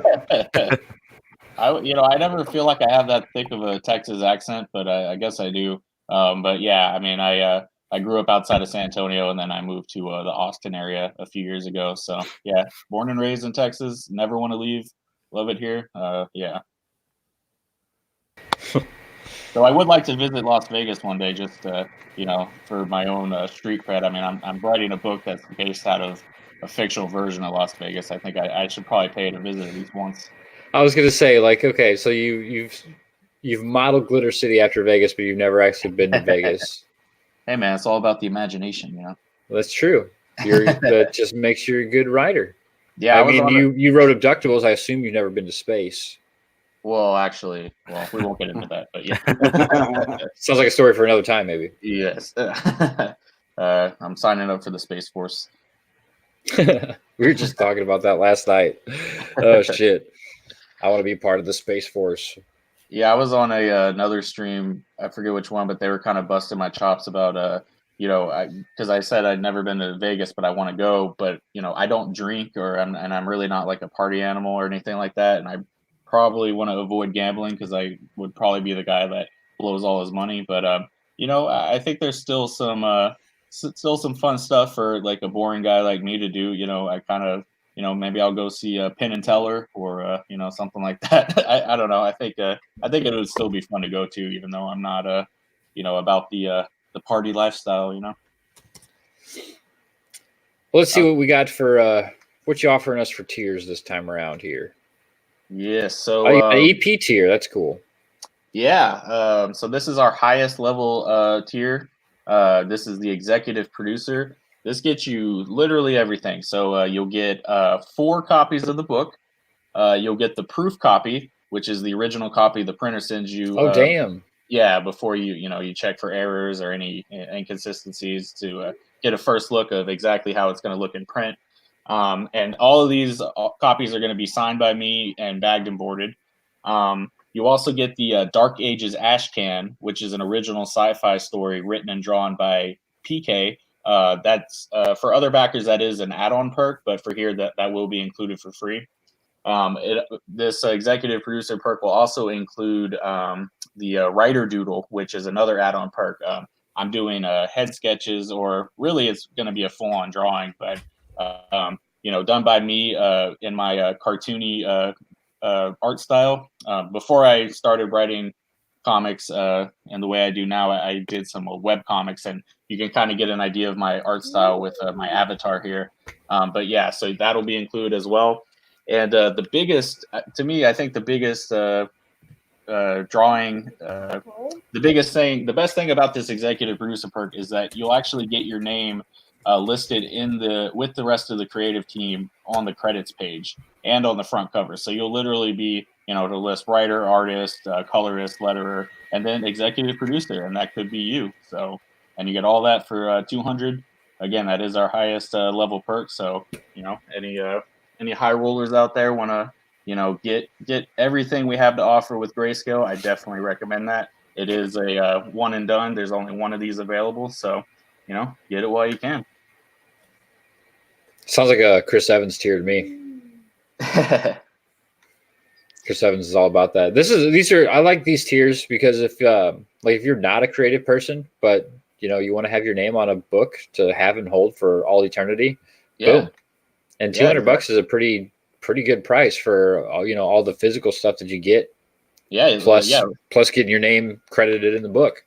Yeah, exactly. You'll literally be the executive producer. So, yep. Of course, we got the digital copy for $10, the digital PDF. And I should say all physical copies and physical perks do come with a digital copy for free. So I do recommend getting physical if you can, but if it's just a little outside of your budget, you can get the digital copy for just $10. So nice.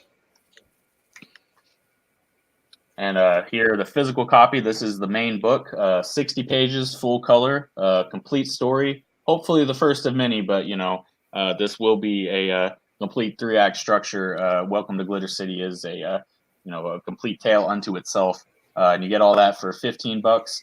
Again, this will come bagged and boarded and shipped in those lovely Gemini mailers that we all appreciate so much. So, oh yes, yes, these things are a godsend.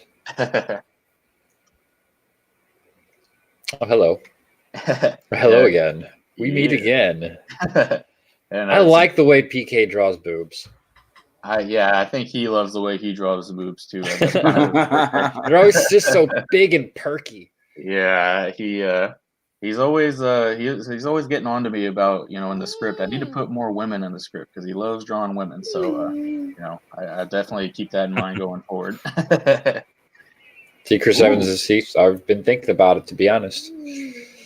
Do it, Chris. Come on. There's only one available, Chris. Be immortalized. Yeah, man. He's the master backer. Yeah, I love Chris. He's very very cool on Twitter, helping promote a lot of these campaigns. So shout out to Chris. And but here it's just 2 physical copies at a bit of a discount. So if you want one to read and one to collect, or I see what you did there. Yeah, people didn't get the joke at first, but I see what you did there. Clever. Yeah, and there's also kind of a similar joke with the next tier. If we scroll down, the bulk order. The bulk order. Yeah, so it just kind of, I didn't even plan that, but when I baloney. No, seriously, like when I was setting up the campaign page, I had to figure out what I wanted to use for the thumbnails. I was like, actually, this is working out pretty well. So, but yeah, bulk order, 5 copies for $50. So again, that's another discount. So if you want to resell some, if you're a retailer or what have you. So definitely. And there's only 5 of those available. So that is another limited edition perk. Oh, and then the ever popular get drawn into the book. Yes. So one of those has already been claimed. So there's only 2 slots left. If you want to be drawn into the book, you won't just be a background character. You'll actually be one of the citizens of Glitter City that gets attacked by one of Grayscale's villains, which is that lady in the thumbnail right there. Her name is Phantasmagoria. she's kind of the poison ivy to Grayscale. Her power is that she can actually create thought forms out of her psychedelic hallucinations. So she uses that to drive the men of Glitter City wild. And so if you want to have your mind blown by Phantasmagoria, get in while you can. And not only will you get drawn into the book, but it'll also come with 3 copies of the book as well. So I think that's a great deal. Again, there's only 2 slots left. So, if you could either be immortalized in the credits or you can be immortalized as an actual character, we'll capture your likeness and put you in the book. That is a pretty good deal. Yeah. Getting drawn into the book and get 3 copies of the book. Mm-hmm. Yep, and that's exactly, we kept it the same price, the same deal as the previous campaign, Abductables, which all 3 of those sold out. So, we wanted to keep it the same, and hopefully we can get those other 2 sold as well, because, like I said, we already have 1 person ready to go, and I think it'll be a really fun scene in the book to see this character running wild on all the hapless citizens of Glitter City. Chris Evans says, "Oh no, there's a drawn-in perk too. I gotta get off the street. The temptation is too strong." I feel like a drug dealer. I'm just trying to tempt him into, spending all his money. Hey man, you want to buy my book? You want to get drawn in my book, man? I got just the thing for you. I got just the thing. That's funny. I gotta ask. You and I talked about this a while ago, and I was kind of surprised not to see any on this campaign, but you do have extra copies of the Abductables, don't you? Yes, I do, and I have announced this, though. I think some people still haven't heard the good news. There is a Abductable sequel in the works. Nice. I'm hoping we can launch that this summer. It's a little tricky with Canales' busy schedule, but I have a really, really badass idea for the sequel. So if and when that campaign is ready to go, that's where we'll sell those extra copies. So if anybody if anybody missed out on the Abductables, that'll be your second chance to get that one of the copies of the original print run. Sweet. Yeah, because that was a great book. I really enjoyed it. A lot of fun. Canales he's a stud. Hell yeah. Yeah, that was Abductables was my favorite book of 2019 to come out of Comicsgate, hands down. I mean, the everything about that was it was funny, it was entertaining, the art was on point. Canales is a master of facial expression to the point where you don't even have to have dialogue to get what he's saying because of the way he can do faces and stuff. And I thought, I've told you both this before, and I've said it again. I'll say it again. You two should never stop doing books together, because I think you complement each other so well. Absolutely, yeah. Canales could do a silent book. I mean, honest to God, like you just silent book. Just let him just do his thing, because he does. His facial expressions are just so on point. Yeah, and as a writer, that's definitely something I really value, in an artist, because I think, like you said, Nick, that definitely caters to my particular, writing style with the way I write characters and the way I lay things out. So yeah, me and Canales just have incredible chemistry, and if I had it my way, we'd work on every book together, But he's an in-demand artist, so I don't want to keep him from the likes of your boy Zach and all the wonderful people that want to work with him. But rest assured, we'll definitely work together again in the future. Absolutely. Excellent. That is good news. Yes. Jesus, Chris says, I got to resist. I'm already over 150 contributions on Indiegogo now. I don't know if I can afford it. I got to check the bank account. Jesus Christ, Chris. That's got to be a record. I don't think anybody can beat that. Like 150 contributions. Like who? Jack Straw. Him and Jack Straw are neck and neck. Nice. Yeah, Jack's got to be close. And Dark Gift Comics. He backs just about everything that comes out. When they do the Comicsgate convention, we got to give out awards to all these guys that back all these campaigns, because I mean that's incredible. 150. Yeah, that's nuts. Like I said, I told you, man, he's the super backer. He Hell is yeah. the super backer. Oh, Muskie Elon. He says he owns everything. So another high roll. Then Well, jump in on either the drawn in or the EP, man. Yeah, I feel part of me feels guilty. You guys have already backed so many campaigns, and I know 2020 has started off incredibly hot for Comicsgate. I think to a lot of our surprises. Originally, I think I told you this, Nick. I was like gonna market Grayscale as the first Comicsgate book of 2020, but then all of a sudden, like all these major campaigns just came out right out of the gate swinging. So it's like, oh damn. So I didn't realize like how awesome the start of the new year would be, and it really kind of I know money can be tight in January and in February. You're still reeling from the holiday spending, but if anything, that showed us the success of Sweet Cat's book and Expendables and all this stuff. Like Comicsgate is really coming out swinging in the new year. So it's I can't wait to see what comes next. I said it last year and I'll say it again this year. 2020 is going to be the year of Comicsgate. It will be the watershed year, the make or break.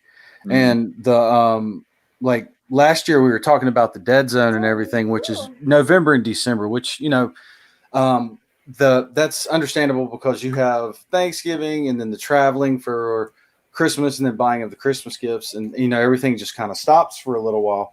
And I was really pushing hard last year, and I really want to bang this home that comic book collectors like getting comic books for Christmas. I know that may seem like an odd thing to say, but it's true. Because we do like getting comic books for Christmas. And like, if you were to go out and buy someone in your family or a friend who is a comics book collector, and just say, hey, I ordered this for you, and you show them the Indiegogo and you show them the order form and everything like that, that's just as good as a gift as getting anything else, because you know that this awesome handmade book is coming your way. And if we could start getting that drilled in early enough, I think that we can kill the dead zone completely, because with everything that happened in January now rolling over into February, it's showing that that dead zone has gone from a 4-month kind of hiatus to really a month and a half now. So if we can just kill that all together in 2020, it can be a year-round type of shop, and that's great. Yeah, that's a great idea. Yeah, definitely. Yeah, I would not mind getting an Indiegogo receipt for Christmas or my birthday or anything like that. Yeah, I mean, I wouldn't either. That would be a great thing, and it's just something that I was pushing like last year and everything like that, because, and some people actually set up campaigns just to get out books for the holiday. I know that Vinny Tartamella did one for Halloween and it came out on Halloween. The first College of the Dead came out on Halloween and stuff like that. I mean, there is a way to do that. And yeah, right. Rotten Glory says it's a good way to pop someone's CG cherry. It absolutely is. Yeah, that's a really good point, actually. Yeah, I like the sound of that. But if you just got to get past the notion that not having a tangible gift, like my mom is probably the biggest person. She's like, what do you want for Christmas? I'm like, I want money. She goes, but I want to see you open something. I was like, you didn't ask me what you wanted to see for Christmas. You asked me what I wanted. And so if you can get people past that mindset where you're okay with getting something like that, then that's when it'll start kicking in. We just got to get people to that point. And I think once that happens, then all bets are off. It'll be Christmas. It'll be Christmas all year long. Yeah, and that gives me an idea, because maybe they could do something. If the Indiegogo receipt is like the gift until the actual book arrives, maybe something could be done like how Cyborg USA, they had the postcard that he sent out everybody for Christmas. Yeah, for Christmas, that was a wonderful idea. I loved getting that in the mail. Alternative Comics did it as well. He sent out Pete sent out autographed Christmas cards. The guys from that was cool. Yeah, and the thing from Cyborg USA that Robin then put out, that was good quality stuff. I mean, it was a nice thick card stock, had high gloss on it, and it was just something fun and cheeky. And that's what the Big Two used to do that all the time.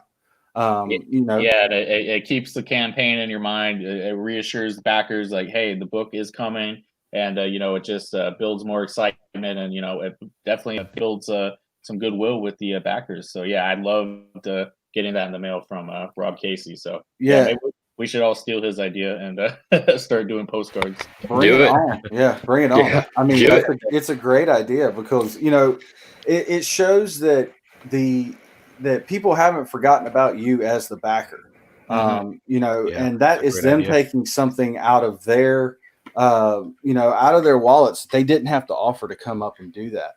Yeah. And you know, that's, you know, I would like to see, you know, cards coming out more than just at Christmas, but it's a start. You know what I'm saying? It's like Yeah. we're starting to build that industry type thing where, you know, we are going out and saying, hey, I appreciate this. This is for you, you know, something like that. Yeah. It's good. Absolutely. Well, we were going to talk to Angus about Meth Gator, but he never returned from his phone call.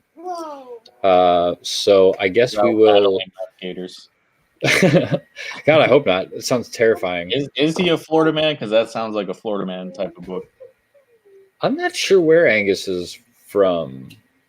I have no idea. I don't know. I mean, we're all going to be Florida men, and when Comicsgate Con happens. So well, that is true. Chris Evans, you know you're just as good as me and Tommy are at promoting, brother. Don't put yourself down. The fact that you're out there doing it makes you the exact same as I am, the exact same as any other promoter. It's not about who's big. It's about just getting out there and doing it. If you got a book you're hot about, go out there, climb every mountain and ford every stream to put that book in front of somebody. Yeah, do not sell yourself short, Chris. Yeah, I was about to say, you know, Chris Evans, he is in the, I would put him in the tinfoil hat Nick category of badass Comicsgate promoters, because yeah, Nick and Chris are like the first names that come to mind when I think of that. So Nick blazed the trail, but there's a lot of people that come up and have taken that torch and ran with it. Yeah, Tommy Tonepa on Twitter. Oh yeah, Tonepa, Chris Evans. Yeah, that's Tommy Sarkis, however you say his last name. Sorry, man. That's Tonepa too on Twitter. He's a promotion machine. Hell yeah. So I did have we had one other thing that I wanted to laugh at here. This is another one of those, I can't really say her name. Jamil. I think that's right. She's in The Good Place on NBC, and she does some other things. She's a huge SJW. But apparently she has come out as queer amid backlash over new job as a voguing show host. Now, I didn't know.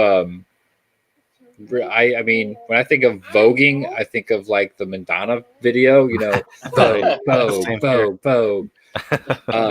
Apparently, it's like it's a big thing in the LGBTQ plus community.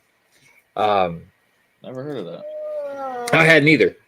But I'm not really. I guess I'm not hype on everything that happens on that side. But anyway, so she's come out as queer amid backlash over this announcement.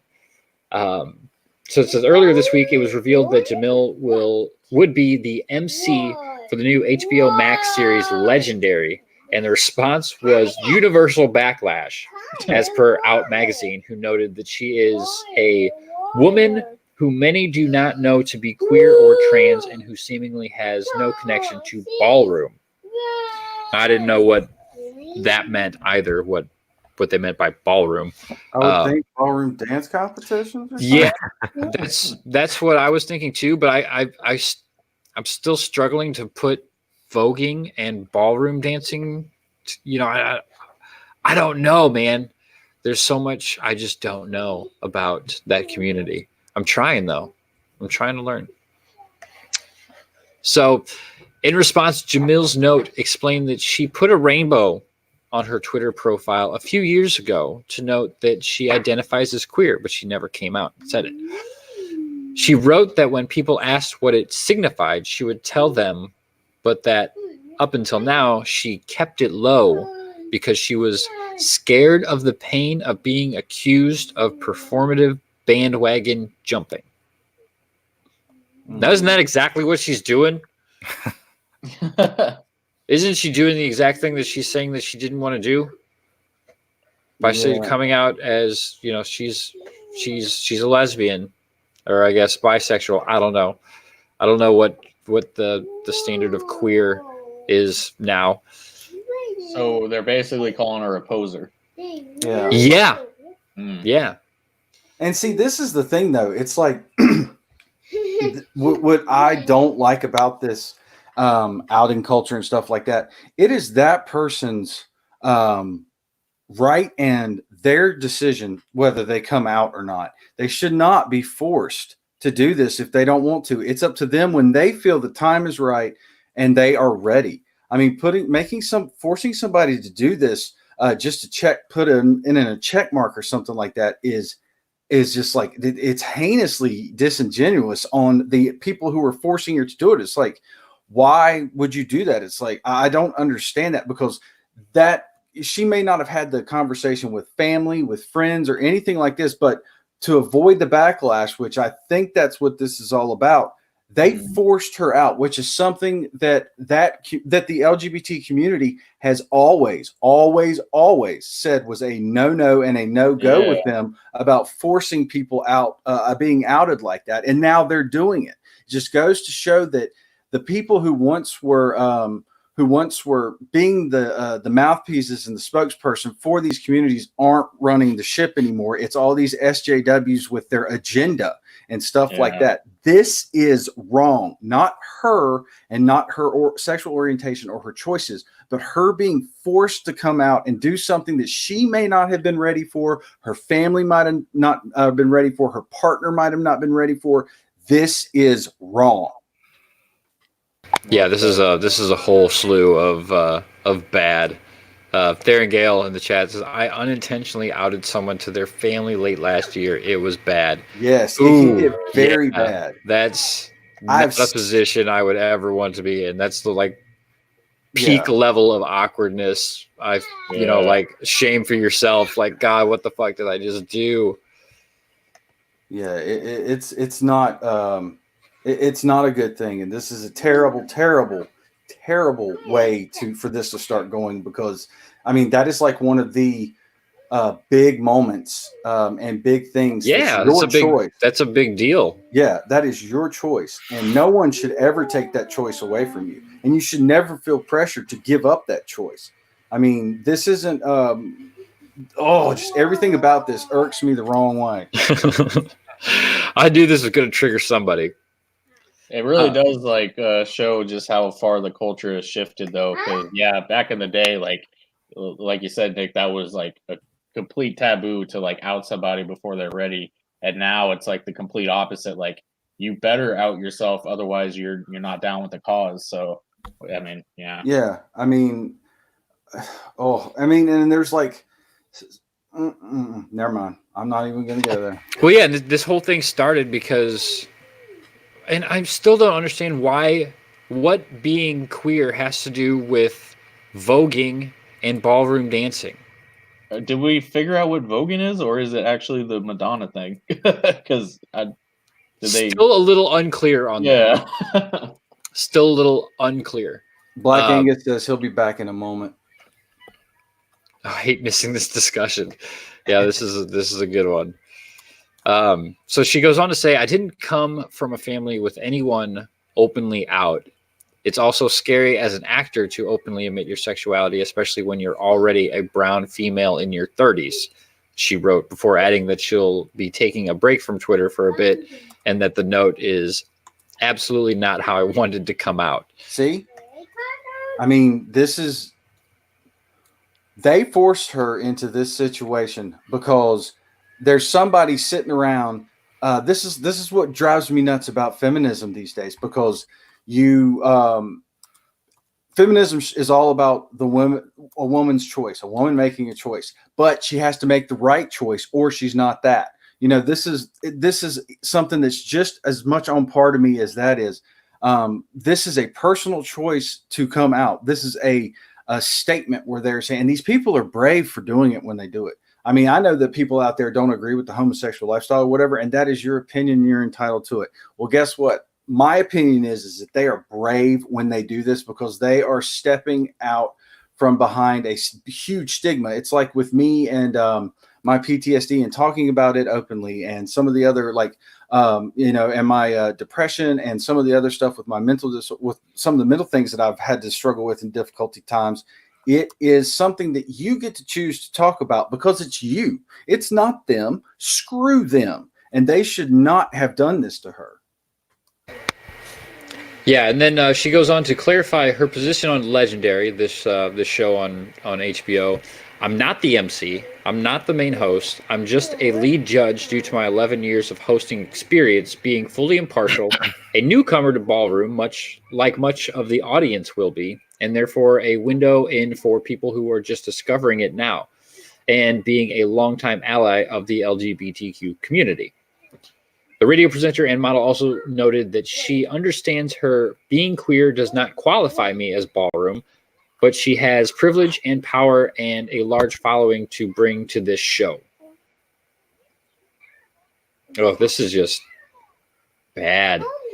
This looks just really, it just looks bad on these other, SJWs who called her out. Because like I said, this woman has a long history of being a social justice warrior. That is like no secret if you know who this woman is. Like, she has always been on that side, pushing that agenda, equality. I mean, hardcore. So the fact that they turned on her so quickly because she had not yet come out as queer, like Nick said, that says an awful lot about these people, and it's not good. They always eat their own. That's an SJW guarantee. They'll always turn on you eventually. Oh yeah, and that's one of those things that I just kind of wait for. It just happened last week with Dick Pace. Yeah. Oh God, did that make me smile? Because he is a legit just asshole, terrible person, misogynist, just the worst of it. Yeah, he's one of those like dirt bags that uses the SJW label to kind of like hide in plain sight. But yeah, Comicsgate has had his number from the beginning, so it's pretty enjoyable to see his little fall from grace. Yeah. Sketch says, what's the timing? Is she an actress? Is her show movie bombing? Who is this? I have no idea who this is. She is an actress and model, and she apparently does have 11 years of hosting things nobody's ever heard of.